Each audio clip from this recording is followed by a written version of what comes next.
Chapitre 5, le rôle mondial de la France et de l'Union européenne.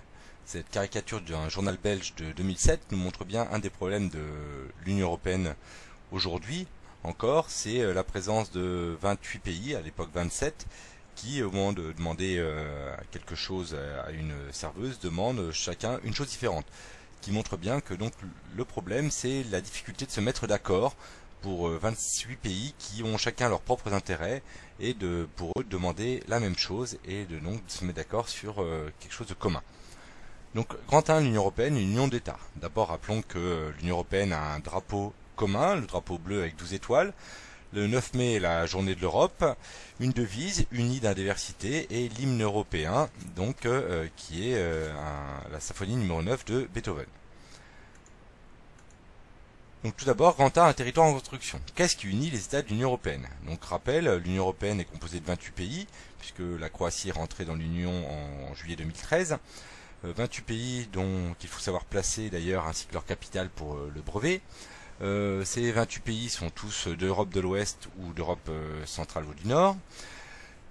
Dans l'Union européenne, donc, il faut rappeler qu'il y a des territoires ultramarins, donc les départements et régions d'outre-mer françaises, ainsi que les Açores et les Madères pour le Portugal, et les Canaries en Espagne. Donc, qu'est-ce qui fait que l'Union européenne est une union?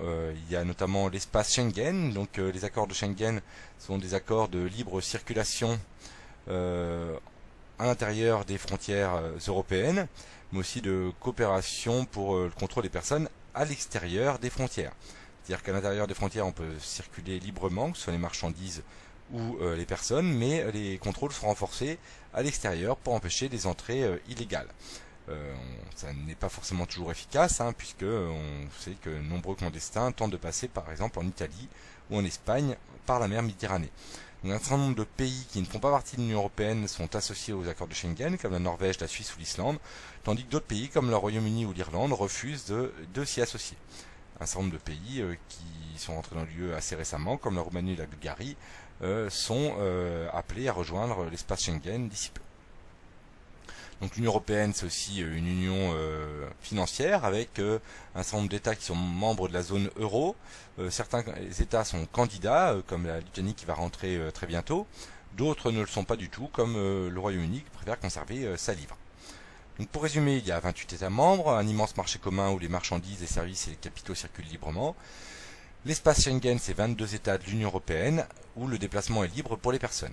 L'euro, 17 et bientôt 18 États de l'Union européenne, la monnaie commune, et c'est aussi des projets communs comme la PAC, politique agricole commune, d'aide aux agriculteurs, qui est le plus gros poste de dépenses de l'Union européenne et le principal projet commun d'ailleurs depuis 50 ans, ou encore Erasmus, qui est un système d'échange d'étudiants entre pays européens. Donc, petit rappel sur les institutions européennes. La Commission européenne est située à Bruxelles, le Parlement européen à Strasbourg et Bruxelles, la Cour de justice à Luxembourg et la Banque centrale européenne à Francfort. Alors, l'Union européenne aussi a aussi quelque chose de commun qui est un espace de prospérité important, puisque si on regarde le PIB par habitant dans le monde, l'Union européenne se situe dans les régions les plus riches, comme l'Amérique du Nord, le Japon ou l'Australie. L'Union européenne est aussi dans la partie du monde qui a un indice de développement humain le plus important, avec là encore l'Amérique du Nord, Australie, Japon, mais aussi une partie de l'Amérique du Sud. Pour rappel, l'IDH, c'est l'indice calculé à partir du PIB par habitant, de l'espérance de vie et du niveau d'instruction. Donc également pour terminer, pour être dans l'Union européenne, il faut respecter les droits fondamentaux. Une charte des droits fondamentaux de l'Union européenne a été signée en 2000 qui garantit la dignité humaine, le droit à la vie, le droit à l'intégrité de la personne ou l'interdiction de la torture par exemple, notamment de la peine de mort. L'UE dans le monde, c'est 502 millions d'habitants, c'est-à-dire seulement 7% de la population, 20% de la richesse mondiale toutefois, et un espace avec des valeurs fortes. Tous ses membres sont des démocraties où les droits de l'homme sont respectés. Alors, cette Union européenne attire de nouveaux candidats. Ainsi, la candidature d'adhésion de la Turquie, qui se fait depuis déjà de nombreuses années, comme on va le voir. D'autres pays sont candidats, comme la Bosnie-Herzégovine et le Kosovo, qui devraient l'être bientôt. Les candidatures qui sont déjà déposées, comme la Serbie, Monténégro, Albanie ou Macédoine. L'Islande est également en cours de négociation. Donc la Turquie a déposé une candidature depuis longtemps puisque elle date de 1987. En 2005, les négociations ont débuté. La Commission européenne en 2008 a déclaré que la Turquie avait une économie de marché viable, ce qui est une étape cruciale pour l'adhésion. En 2010, les Turcs ont voté à 58% pour l'entrée dans l'Union européenne. Enfin, jusqu'en 2014, l'UE vérifiait si la Turquie répond aux 35 chapitres d'exigences communautaires dans un certain nombre de domaines, mais les négociations vont certainement continuer. Cette caricature nous montre le labyrinthe infernal pour la Turquie pour entrer dans l'Union européenne, avec la reconnaissance du génocide arménien de 1915 comme un point important d'ailleurs de cette entrée possible. Donc l'Union européenne a un fort pouvoir d'attraction, l'entrée de 13 nouveaux pays en 10 ans le montre bien, d'autres pays souhaitent y entrer comme la Macédoine ou la Turquie. Cette dernière est candidate depuis longtemps donc. Elle espère ainsi se moderniser et accélérer son développement économique. Donc les critères d'adhésion, on les voit ici, des critères politiques, la démocratie, institutions stables, respect des droits de l'homme, respect des minorités, critères économiques, c'est l'économie de marché et l'acceptation de la concurrence intérieure de l'Union européenne. Des critères communautaires sont la participation à l'Union économique et monétaire et l'incorporation des lois qui sont les lois européennes que tous les pays doivent faire respecter. Donc en passant une photographie de Istanbul qui avait été capitale européenne de la culture en 2010. Donc le problème pour l'adhésion de la Turquie ne vient pas des Turcs eux-mêmes, mais plutôt de l'opinion qu'en ont les autres pays européens. Ce sondage de 2010 montrait que quasiment tous les pays de l'Union européenne sont opposés à l'entrée des Turcs. 30% seulement d'Européens sont pour cette entrée.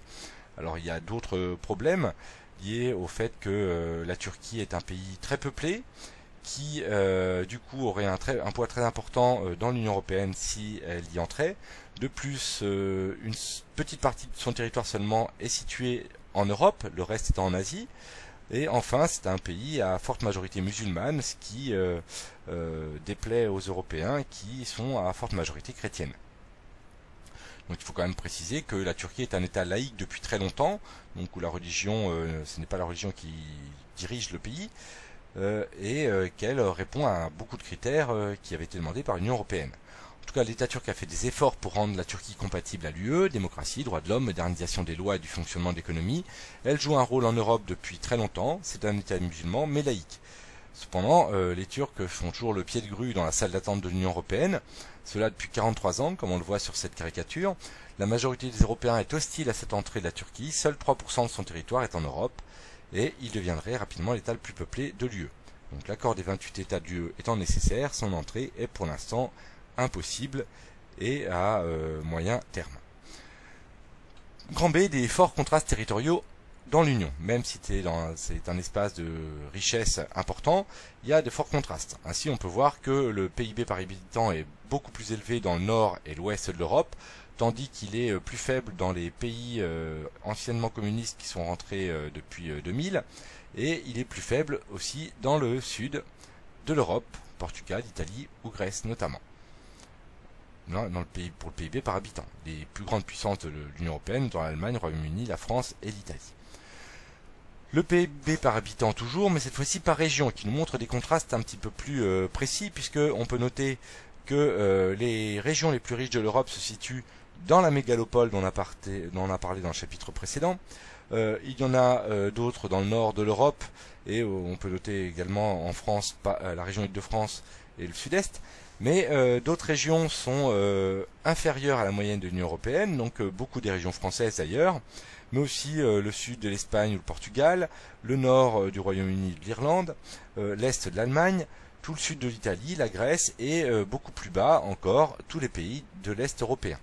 Donc ces contrastes sont fort importants. Pour lutter contre ces contrastes, l'Union européenne a une politique d'aide aux régions défavorisées.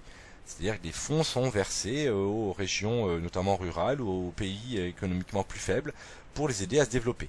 Donc ces aides régionales, entre 2007 et 2013, on les voit ici avec la taille des cercles, et on voit qu'elles ont été plus nombreuses en Pologne et de manière générale dans les pays de l'Est, mais aussi dans les pays du Sud, dont on a parlé juste avant.